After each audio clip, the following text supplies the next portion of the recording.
Ndakamirira kwete zuva rimwe chete, asi nguva dzese.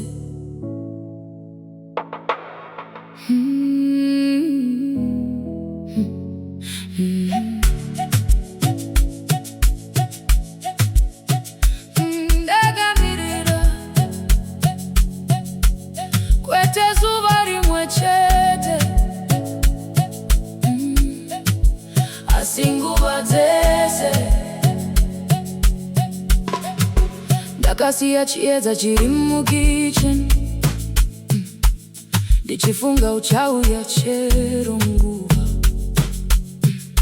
Sadza rakadonhora patafura, asi handina kurasa tariro. Mwana akarara akakuvunza, baba vachauya rini?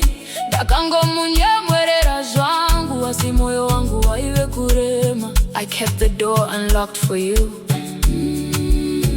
hoping you'd walk back in.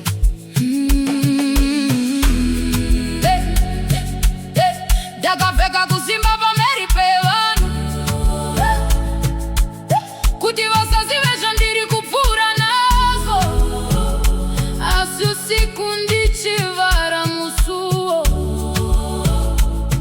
ndaichema ndega kuna Mwari. Unozviitirei kana ndichikuda kudai? Unozviitirei kundisiya ndoga kudai? Unozviitirei rudo rwese uri kururasa? Unozviitirei ndakamirira iwe. Ndakanzwa nezvawanga uchiita, kunyange usingatauri. Mazita ako mumigwagwa akatanga kuuya kwandiri. Wanga uchiseka nevamwe, ini ndiri kumba ndichinamata. Wanga uri munhu kune vamwe, asi kwandiri wanga wanyangarika. You gave your love away so easily, while I was fighting to keep us alive. Handina kukusiya kunyange zvairwadza kudai.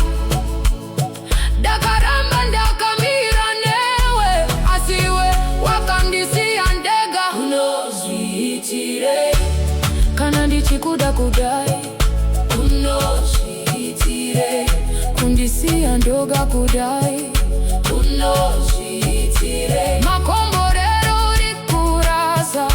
Unozviitirei ndakamirira iwe. Ishe ndakaita zvese zvandaigona, rudo rwangu ndakarupa zvizere. Kana asingachioni, ndinotisiya kwamuri. Mudzidzisei nzira, muvhure maziso ake. Ini ndaneta nekurwadziwa, asi ndichiri kukutendai. I release him into your hands. Heal what I cannot fix. Ndakatarisa ring light.